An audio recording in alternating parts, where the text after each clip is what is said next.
Hey, what's going on everyone? Welcome your faces back to the gaming news today, Monday the 17th of April 2017. So moving into the first bit of news that we have for you today, which is coming from Sony, starting off today's episode, which is the top 20 best-selling games for PS4 for March 2017.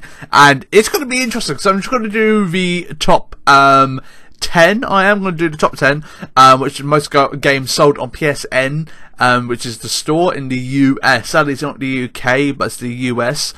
So number 10 is GTA 5. Number 9 is Rocket League. Number 8 is Battlefield 4. Number 7 is FIFA 17. Number 6 is God of War 3 Remastered. Then the top 5 is very, very interesting. I thought the game that's number 1, I thought that wasn't going to be... I thought it might be maybe third. Number 5, Battlefield 1. Very surprised by that. Number 4, MLB The Show 17. I don't know what that is. The latest Mass Effect game at number 3. Right, I want you to kind of go back. What other games are being out this month? And you might be going, oh, there's been 2 big games come out in the last month or so. Well, one of them came out in February, technically, late February. And it was like, oh my god, I think it was late February. So, yeah, it's interesting. Number 2 is Horizon Zero Dawn. Number 1, Ghost Recon Wildlands. I am really shocked by that. I am so surprised. I'm so surprised. Because honestly, I thought Horizon Zero Dawn would be first.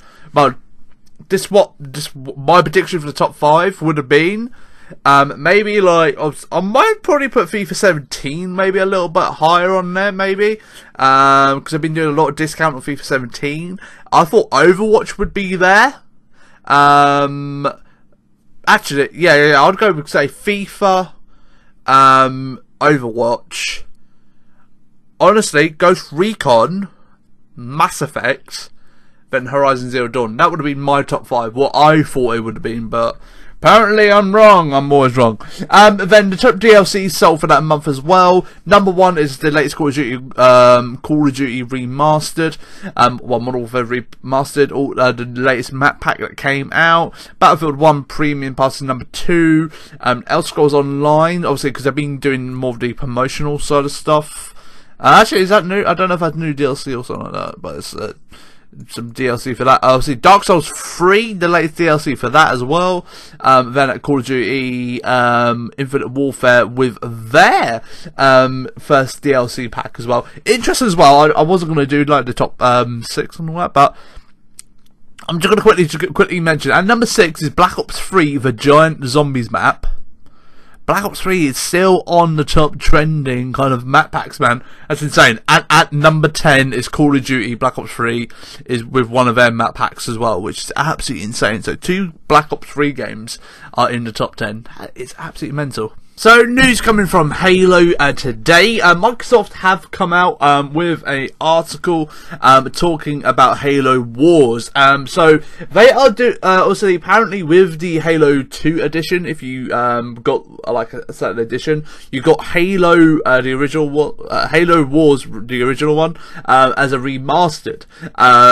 But apparently now they have decided they're going to be doing that as standalone now. Obviously, because the game's been out now for a little while, and it's been really like reasonably cheap. It's been about £35 in the UK. But they're kind of like, right, okay, we're going to be launching a standalone version of the game of this week, which will be dropping on April 20th, which you'll be able to download on. Give me a second. What's it going to be available on? Xbox One PC versions will be available from Xbox Store, Windows Store, and Steam, which you'll be able to get, and it's going to cost you around $20 on all platforms, which is probably will be about £15 UK. So that's not a bad amount, but I find it interesting now they're doing a split off from the Halo Wars 2. I thought that one might maybe a couple of more months longer, to be honest, then gone, here you go, here's a remastered on its own, but they're very early to split off from Halo Wars 2. So, it's just been Star Wars weekend. We've had a bunch of announcements. We've had a brand new trailer for Star Wars The Last Jedi. We've just had Star Wars Battlefront 2 trailer dropped, which looked absolutely incredible. But we're not going to be like talking about them mainly today, other than I'll say the trailer looked alright for the movie. And I personally enjoyed the Battlefront 2 trailer more than the actual trailer because personal reasons. But I want to talk to you today about the pre-order bonuses, because this was a big thing on the last Battlefront game. Basically, if you paid so much money for the deluxe edition, it was stuff that you could unlock within just playing it for an hour or two on the standard edition of the last Battlefront game. But I must be said, I feel EA have learned from their mistakes, and this time they're going around it a good way, man. They're going around it in a good way. So the game comes out on November 17th on PS4, Xbox One and PC. Sadly, Nintendo Switch people, you're not going to be getting it. I'm sorry, alright? I'm sorry, maybe one day in the future. But if you pre-order the standard edition or the deluxe edition, you get some cool stuff. So, access to play Star Wars Battlefront on November 14th, 3 days ahead of the game scheduled to come out. Upgraded versions of all troop classes, Officer, Assault, Heavy and Specialist. 4 epic ability upgrades, 1 of each trooper class. Instant weapon unlocks and modifications to each troop class. Exclusive Kylo Ren and Rey themed looks from The Last Jedi, so their characters look like what they look like in the movie. Epic modified I can't say that bit. Monetization, I can't say that. It's crazy. I think monetization of Kylo Ren and Rey, also in the standard edition if you pre-order the game, and epic an epic ability modify for the Millennium Falcon, that thing, you know, that flies, and which also comes in the standard edition as well if you pre-order the game. And also, with I was just saying, the Kylo Ren and Rey themed looks, that comes with the standard edition as well. So with the deluxe edition, you get 1, 2, 3, 4 things special. To the standard edition, you get 1, 2, 3 things. You get 3 things. That's all you get if you get the standard edition. So you get a couple of stuff, and the game for standard is going to cost you about $60. So that'll be about 55 quid here, £50 in the UK, and the deluxe edition is going to cost you about $80, which will be here about, say, 70 quid here in the UK. But if you do have access to the whole EA Access thing on Xbox and stuff, you will be able to try out the game starting on November 9th. So can't go wrong, man, can't go wrong. But obviously, I'll say with the pre-order stuff, must be said, they have learned from their mistakes, because on the last one, they were like, yo, we're going to like give you like a bunch of stuff that you can like unlock from like now instead of playing the game, but you can have it like now, sort of thing. And that's the idea of multiplayer game. You play the game to unlock stuff, then you kind of go from there. I can't get my head around it, but let me know in the comments down below what you thought of the Battlefront 2 trailer. So, my brain is doing horrible things right now. So, Tony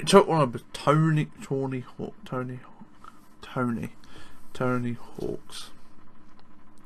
So, Tony Hawk fans, you might be in luck. It's the moment we've all been waiting for. Literally, we've been waiting years and years and years and years for this. And I know what you're thinking. Dane, are they finally going to do it? Are they finally going to do it? Are they going to release a proper, like, trilogy of the original classic Tony Hawk games, HD remastered, for a super duper cheap price? They're not. But they have been doing something else apparently. They have been trying to raise money for a documentary about the game series, which is interesting. They were trying to reach on Indiegogo $75,000, but they only raised $17,409. But they have confirmed they're still going to be doing it somehow. They're just like, yeah, we're still going to go about it and somehow make this documentary. We don't know how. And they're going to try. I think they're trying to find funds somewhere else. So, if you want to see, I don't know how. I don't know if it's going to be about the games or whatever, but it's like one of these segments. Thing is, I'm a Superman of a Tony Hawk game story. Apparently, it's going to be called.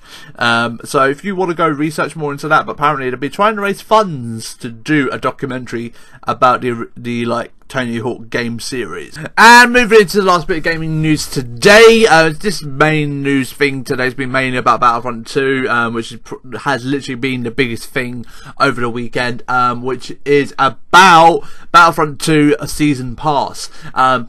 Speaking to a guy at the company, creative director, he spoke about they're not going to be doing a season pass for Battlefront 2, which is very interesting because, in his words, these are. I cannot talk about specifics of this, but we have something different in mind that will allow you to play longer, be more invested in the game without having a fragment community, meaning the community split in half, one half playing the DLC, one half not playing the DLC, which is very interesting. Then he goes on to say in the article, one second, where is it?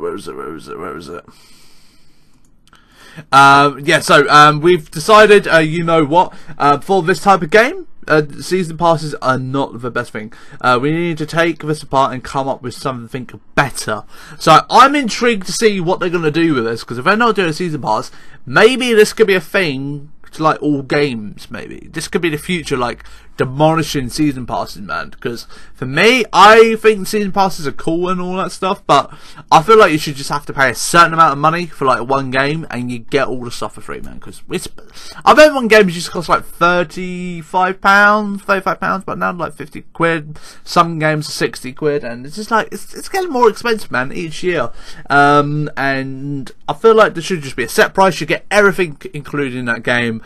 So it's like if you go for the deluxe edition, that includes like season pass sort of stuff, which is like, I feel like obviously Legacy Edition that should include, because I paid £75 honestly, I got COD 4 with it, but I think I should like get the first DLC free. I guess something more with it, man, because I paid £75 for something, but I feel like the games are over these days are more priced, but I think you should include more because they make so much money from these video games. But guys, I do apologise for the gaming news. It's probably not as interesting today. Obviously, where it's Easter holidays, all the gaming developers are not confirming stuff and all that, other than Battlefront 2.